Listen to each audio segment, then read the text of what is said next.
Uno de los abogados más destacados de nuestro país nos visita en el Foro de Mundo Político, lo cual es que nos da mucho gusto en este especial de los mejores abogados de México.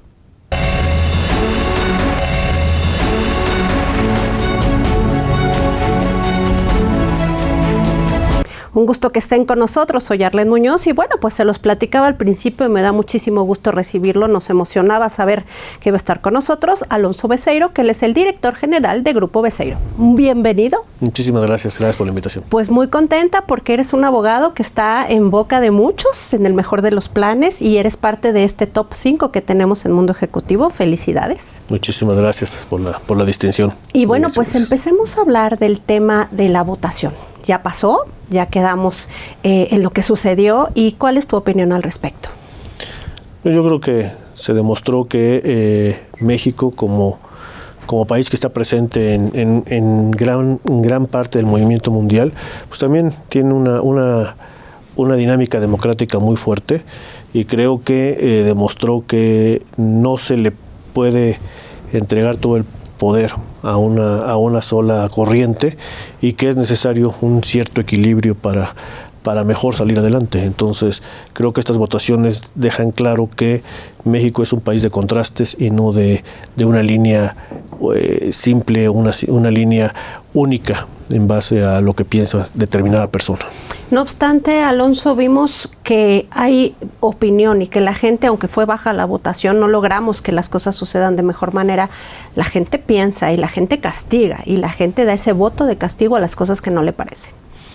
Sí, yo creo que desafortunadamente para el partido que está hoy en el poder, le tocó una situación, no nada más a él, sino a todo el planeta, de una pandemia que nadie esperaba y que no había un instructivo de cómo manejarla, ¿no? Cada quien lo hizo según su leal saber y entender, y esto provocó pues una caída en empleos, en seguridad, en muchos aspectos que ahora está pasando factura, además de que, bueno, a lo mejor no fue el mejor trato o la mejor dinámica la que se ocupó en nuestro país. Eso evidentemente tiene costos. Y bastante altos para los partidos, sin duda. En cuanto al actuar de la Suprema Corte de Justicia, ¿cuál es tu opinión? Muchos creen que la Suprema Corte se ha manejado muy endeble o muy cargada hacia el Poder Ejecutivo. Yo siento lo contrario, siento que teniendo en cuenta que un solo partido logró las cámaras, la de senadores, la de diputados, y tiene el control del Ejecutivo, la Corte nunca le había tocado un escenario tan complejo en el cual ha logrado mantenerse medianamente a salvo sus determinaciones y se ha pronunciado en varias materias como comunicaciones, energía, en contra de las determinaciones del Ejecutivo. Entonces yo veo una Corte sí moderada, pero firme en su postura y defendiendo los principios fundamentales de derecho. No la veo doblada como muchos la creen. Y ese es un tema que siempre se ha manejado como el contrapeso. Y en este sentido y con respecto a la ley Saldívar, ¿pasa o no pasa? ¿Está bien o está mal? Yo creo que es una ley que no debería ni siquiera haber sido propuesta. Okay. Creo que en caso de que se quisiera extender por alguna razón el mandato de alguno de los ministros, tendría que ser de manera a posteriori, es decir, no con el que está en el momento, sino en una siguiente etapa. Además de que no le veo sentido porque el poder de un ministro presidente no va más allá de podérsele imponer a sus pares. Realmente es una situación más de administración y de voto de desempate. Entonces no tiene una lógica. No es que por ser el ministro presidente el resto de los ministros se le van a inclinar. No. Hay un equilibrio real en la Corte. Entonces no creo que eso sirva de mucho ni tenga un trasfondo más allá de situación política nada más y de exhibicionismo. Claro, porque además al ratito ya no van a ser 15 años, pueden ser 18, 19 si los estamos moviendo a gusto, ¿no? Y en este sentido también quiero preguntarte, ¿ves una ministra presidenta? Sí, yo creo que no tarda mucho, si no es que próximamente. Las ministras que actualmente están son personas de carrera judicial, de alta experiencia. Entonces yo creo que sí, no le veo ningún impedimento, más allá de que sea votada o tenga la benevolencia del resto de sus compañeros, pero le veo las mismas posibilidades exactamente que a un ministro. O sea, realmente ya al día de hoy yo no veo ninguna razón por la cual no podría ser una ministra. Abogado Esteiro, un tema muy, muy importante y que a ustedes los abogados les toca directamente en toda su labor, la corrupción en México. Me parece absurdo incluso preguntar que en estos 3 años ya no haya corrupción. Sin embargo, quiero escuchar tu opinión con respecto a ¿ha disminuido o no? La corrupción tiene muchos escalones. Yo creo que ha disminuido en el más alto de los escalones, okay, pero no ha logrado todavía permear hacia los escalones del fondo, que es donde realmente se da el día a día. Es decir, lo sabemos en las policías municipales, en los ministerios públicos, en los funcionarios que dan permisos de cualquier índole. Hasta ahí no ha llegado. Pero creo que no es una labor de 3 años, es una labor ni de 6, yo creo que es una labor de toda una cultura de 12, 20 años, no sé de cuántos años lleve a México desarraigar esa práctica. Pero creo que en el marco máximo, en el marco más elevado, sí ha habido una disminución. Yo por lo menos en las materias que me manejo, sí he notado, hay una percepción de disminución en el macro. Desgraciadamente no ha llegado hasta los pisos no abajo. Permeado. No ha permeado todavía, como debe ser. Y esto nos lleva sin duda de la mano a la seguridad. ¿Cómo está? ¿Cuál es tu opinión con respecto a la seguridad durante este periodo en 4T? Desgraciadamente no hay un resultado favorable en seguridad, eso lo percibimos todo, ya el propio presidente de la República lo ha aceptado. La política, yo estoy en contra completamente de esa política de abrazos. Yo, desgraciadamente o agraciadamente, a mí me ubican en la zona más agresiva en ese tema, ¿no? Creo que se requiere mucha labor de inteligencia, más que nada de las instituciones, para encontrar la base del problema y también reforzar nuestras Fuerzas Armadas. Al día de hoy no creo que la política en materia de seguridad esté rindiendo frutos. Es más, creo que si no se cuida en los próximos 3 años podría salirse de control. ¿Más todavía? Sí, yo creo que más. Estamos viendo situaciones en Michoacán muy, muy complicadas. Estamos viendo que los grupos ya están retando de manera abierta a las Fuerzas Armadas. Y si no se les pone un alto por nuestras propias Fuerzas Armadas, lo que sí va a surgir necesariamente es un alto por parte del pueblo. Y hay que recordar que el pueblo mexicano, una vez por historia que despierta, se vuelve altamente violento. Claro, peligroso. Muy peligroso. En este sentido, la militarización en el país no es la solución. Me parece que incluso el que las Fuerzas Armadas estén ahora en todo y además el presidente siga apoyando esa parte es pésimo. Sí, yo creo que la parte se ha confundido en una parte de la Guardia Nacional. La Guardia Nacional no está militarizada. La Guardia Nacional en todos los países normalmente depende del ejército. Hay que ver lo que sucede en Estados Unidos. La Guardia Nacional son militares, ¿no? Aquí lo que sucede es que efectivamente se han delegado labores que deberían de ser del sector público, del sector privado, al ejército, como la construcción de aeropuertos, la construcción de carreteras, no tendría por qué estar en manos del ejército. El ejército está, y las Fuerzas Armadas están para otra cosa, están precisamente para regresar el Estado de Derecho, el Estado de seguridad al país. Entonces creo que sí se está sobreutilizando a las Fuerzas Armadas para actividades que no requieren su presencia, ¿no? Creo que la labor, por ejemplo, en aduanas, exacto, debe de ser estrictamente de vigilancia, pero no de administración. Exacto. Entonces, además de que obviamente no tienen la experiencia para administrar aduanas nuestras Fuerzas Armadas. Entonces creo que sí, y va a venir una etapa, yo siento que en los siguientes 3 años, en los cuales ya se va a definir perfectamente cuál es la parte que van a cubrir las Fuerzas Armadas, nada más. Hay que definirlo muy bien, porque puede también ser peligroso, un arma de doble filo. Pues es que sabemos que muchas veces la militarización es el paso que antecede a otras situaciones. No queremos escucharlo, Alonso, perdón, pero qué horror. Oye, ¿y el sistema penal oral está teniendo el fruto que se pretendía? ¿Cómo lo sientes y cómo ha sido este cambio? Porque faltaba mucha profesionalización, incluso de todo el extracto. Es decir, los MPs es muy complicado y todavía no llegaban. Los propios abogados no tenían la preparación necesaria. Pues es un sistema que ha ido avanzando poco a poco, con muchos elementos en contra. No es un sistema que esté hecho para México, así como está diseñado. ¿Por qué? Porque es el sistema que se utiliza en algunas partes de Europa, en Chile, en Argentina, con unas poblaciones muy inferiores a la mexicana, con una realidad político, social, económica muy diferente a la mexicana. México requiere un sistema híbrido, yo lo he dicho, tenía que mantener parte del viejo sistema e irlo mezclando con este sistema nuevo oral acusatorio. Desgraciadamente, en este sistema tan garantista, ahora en pocos delitos que realmente deberían tener prisión oficiosa, dejan de tenerla.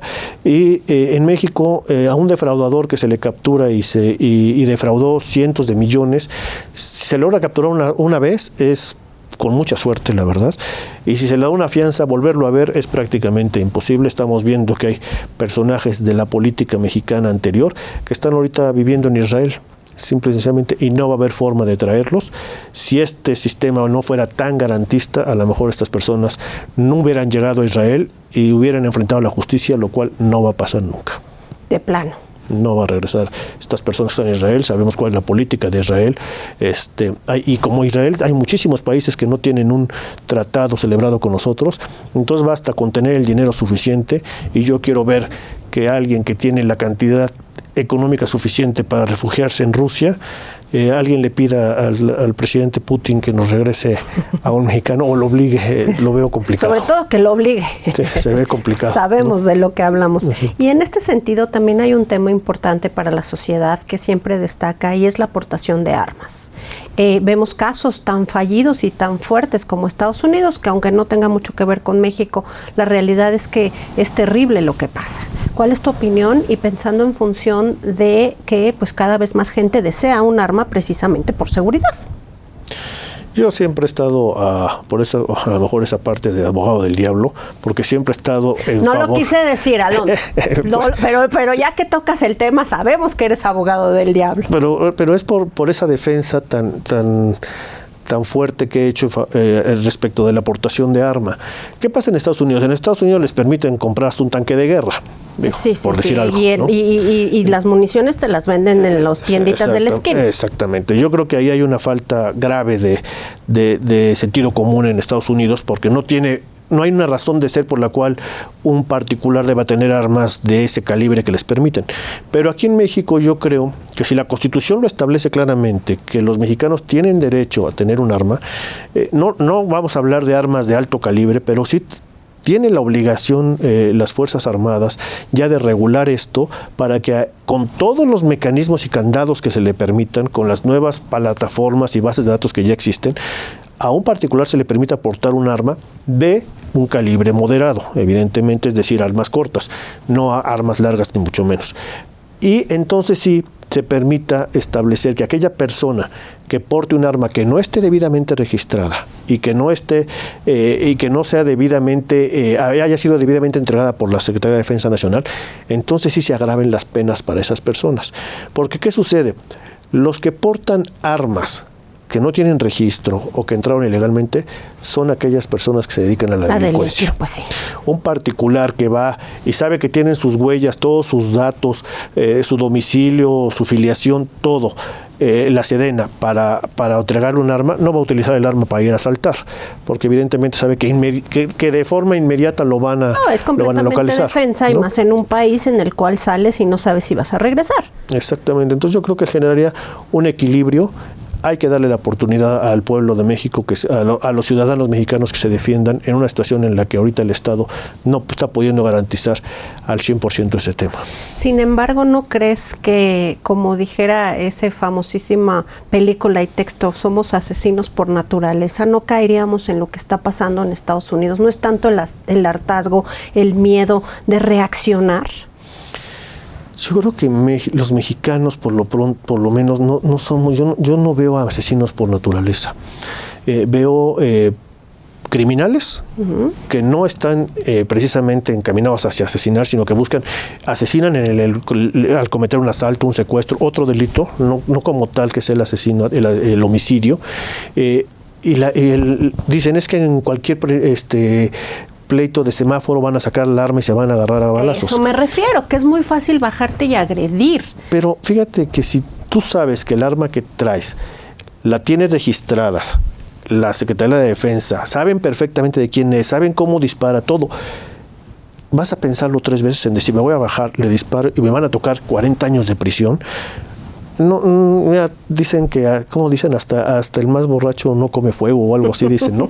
Entonces, pues yo creo que sería el escenario. Sí, sí creo que es un bien mayor que la posibilidad de que un mexicano o cualquier ciudadano, por el simple hecho de que ya trae un arma, se la vaya a sacar o se vaya a dedicar a asaltar bancos. No creo que sea el escenario.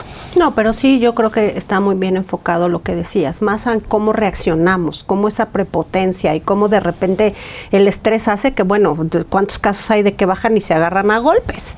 Pues cuando traes un arma es el doble de peligroso. Sí, nada más que agarrarse a golpes, bueno, tiene una sanción, ¿no? Lo más que podrá alcanzar. Agarrarse a balazos tiene una sanción muy diferente. Entonces yo creo que nuestro subconsciente y nuestro consciente ahí sí convergen y dicen, a ver, no voy a utilizar el arma, ¿no?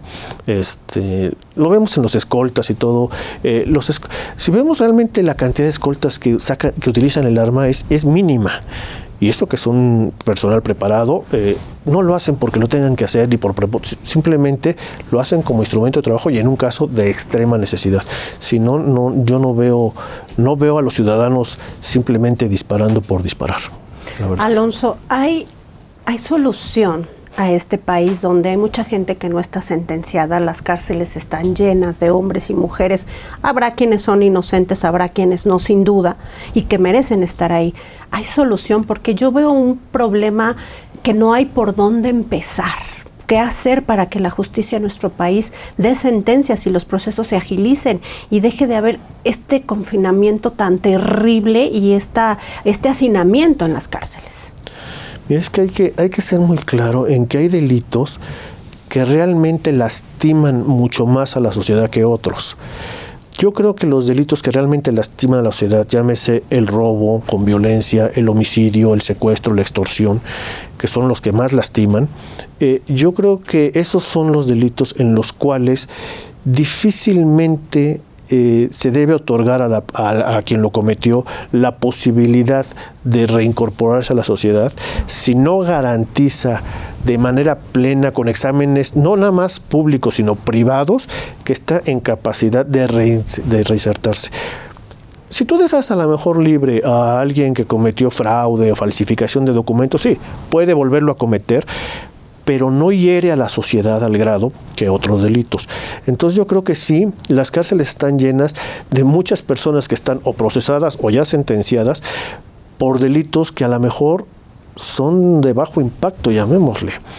Y vemos que personas que en el nuevo sistema cometieron un robo con violencia, bueno, se acogen al nuevo sistema y quedan libres. Y no quedan libres porque esté fallando el sistema, sino porque la ley así lo permite. Bueno, llegaste a un acuerdo con el Estado reparatorio, entonces se te condenó sí a 3 años de prisión, pero los vas a pasar fuera de prisión. Y esa persona ya sabe cómo evadir el sistema o cómo darle la vuelta y dice, a lo mejor me la vuelvo a jugar y es más fácil, ya sé cómo, por dónde sí y por dónde no, y entonces está lastimando seriamente a la sociedad. Creo que los delitos de alto impacto no deben permitir bajo ningún motivo ya la salida bajo caución. Uf, por eso te dicen el abogado del diablo. Pues es que realmente México requiere medidas extremas ahorita. Si México enfocara toda su fuerza a lo que es homicidio, feminicidio, secuestro y extorsión, veríamos un cambio, con esos 4 delitos, un cambio radical en la seguridad en México. ¿Qué se necesita para lograrlo? Enfocar las baterías hacia allá, en vez de estar más preocupados por atacar delitos de bajo impacto o perseguir, a lo mejor sí tenemos que acabar con la corrupción y perseguir políticos, pero no podemos, o expolíticos que hayan cometido corrupción, pero no podemos dedicar toda la batería a eso, o en estos juegos políticos de persecución nada más, estar utilizando recursos, cuando tenemos que utilizarlos en específico conductas que si las eliminamos, el país va a recuperar 60-70% de su seguridad. Si realmente controlaran simplemente Michoacán ahorita como tiene que controlarse por las Fuerzas Armadas, desaparece buena parte de ese miedo de la población. La gente no le tiene miedo a que falsifiquen un INE. Bueno, sí, esa es preocupante, pero no le tiene terror. Le tiene terror a que le saquen un arma de grueso calibre y maten a su familia. Entonces hay que priorizar el ataque a ciertas conductas y no darles el mismo tratamiento a todas. En este sentido, el papel de derechos humanos, porque pareciera que los delincuentes tienen más conocimiento que cualquier otra persona sobre lo que representa. ¿Cuál es tu opinión? Creo que se han llevado al extremo, al exceso los derechos humanos. O sea, creo que se entiende como que los derechos humanos nada más son para quien comete la conducta ilícita y no para las víctimas. Hemos visto cómo se permite que a elementos de las Fuerzas Armadas los pateen, les avienten piedras y demás, y que no puedan repeler esa agresión por los derechos humanos de estos manifestantes. Pasó ahora hace poco en el centro, con esta persona que le están poniendo la araña en su motocicleta, y bueno, golpearon estos pobres policías pues sin deberla ni temerla. Hay que respetar que hay parquímetros. Exactamente, es esa creencia en que como nuestras autoridades han sido corruptas y demás tanto tiempo, tenemos el derecho a retarlas. No, hay que empezar por esa parte, ¿no? Y yo creo que el ataque a la autoridad debe de ser altamente sancionado. ¿Por qué? Porque eso es lo que está provocando 2 cosas. Primero, que cualquiera se le enfrente a la autoridad, y segundo, que los miembros de nuestras fuerzas de seguridad ya no quieran intervenir, porque dicen, si intervengo, me van a sancionar. Ajá, entonces mejor no hago nada, mejor me quedo mirando y así no salgo perjudicado. Ese es el mensaje que le está transmitiendo los derechos humanos actuales a nuestras fuerzas de seguridad. No te metas porque te va a ir peor. Y bajo ese escenario, de por sí ya su labor es peligrosa, y saber que además, si cumplen su deber, pueden salir sancionados, pues estamos en el peor de los mundos. Oye, ya para terminar, porque creo que podemos estar aquí horas y horas escuchando tus grandes opiniones. Migración. Los temas de migración son importantes para nuestro país. ¿Cuál es tu opinión? Y sobre todo en el punto de, ¿lo estamos haciendo bien o mal? Yo creo que lo estamos haciendo mal porque no se ha entendido que México es un país no atractivo para la migración, es un puente para la migración. Entonces necesariamente hay que reforzar, sí, las fronteras. La frontera sur hay que reforzarla. ¿Por qué? Porque tenemos que entender que no estamos ayudando por el simple hecho de permitir a la gente pasar. Si fuera como en Estados Unidos, que la gente realmente está buscando quedarse allá, es otra realidad. Aquí en México nada más buscan pasar y se genera un cuello de botella cuando llegan a la frontera norte, porque allá sí está completamente blindada y la de acá no. Entonces estamos generando nada más un problema de tránsito. Y a la gente, al no poder llegar allá y no poder regresarse y no haber empleo en México, ni condiciones, ni siquiera querer estar en México, ¿qué sucede? Se incrementan los índices de inseguridad, problemas de salud, etcétera. Creo que tenemos que regular la frontera sur, entender que México, que realmente estas personas no buscan a México como lugar de poder satisfacer sus necesidades, y con base en eso sí establecer políticas migratorias, ¿no? Suena mal, pero es parecido a lo que sucede con el narcotráfico. México no es consumidor de narcóticos, o es un consumidor mínimo comparado con el mayor, que es Estados Unidos. Entonces, ¿qué sucede? Los productos simplemente es una zona de paso, y en ese paso va dejando muertos, va dejando guerras, va dejando por el simple paso. Pero ¿qué tal somos productores? Exactamente. Entonces, a lo mejor si tenemos cierta parte de producción, porque no somos los mayores productores. Los mayores productores están más hacia el sur. Si tenemos cierta producción, pero más bien somos paso, entonces generemos una política que ataque ese paso, ¿no? Y generemos una política en la cual le pidamos a los demás países que también se pongan la camiseta y ayuden a combatir ese consumo tan violento que hay en Estados Unidos, porque ahora lejos de eso pareciera que hasta colocan zonas donde ya es tolerado, bueno, si ya te dedicas a consumir, te toleramos en estas zonas, pues entonces vas a seguir provocando que pase más y más y más producto hacia Estados Unidos y por lógica en México, y sigue habiendo guerras de bandas, que realmente la mayoría de los muertos es por guerras entre ellos. Sí, los números son elevadísimos, pero si realmente vemos los números fuera de lo que es ahora feminicidio, que hay que sacar, hay que tratarlo como un tema completamente diferente, la mayoría de los homicidios son entre guerras de bandas, o sea, son miembros del crimen organizado. Hay que entonces reforzar las fronteras. Yo creo que sí hay que reforzar nuestra frontera sur, y determinar en qué casos tenemos que recibir a la gente por derechos humanos, por ese derecho de que realmente están huyendo y quieren quedarse en México, y quienes simplemente nos quieren utilizar como trampolín a la mala. Abogado, muchas gracias por venir. ¿Qué te parece que le diriges un mensaje a toda la audiencia? Muchas gracias, pues gracias por la oportunidad, gracias por permitirme compartir con ustedes, gracias por la invitación, y bueno, seguiremos desde nuestra trinchera tratando de hacer un México mejor. Nos vemos pronto, sin duda. Muchísimas gracias. Gracias. Gracias. Bueno, pues ya está, conocido como el abogado del diablo. Ya vieron por qué uno de los abogados más importantes de nuestro país nos visitó en Mundo Político. Soy Arlen Muñoz, nos vemos la próxima ocasión.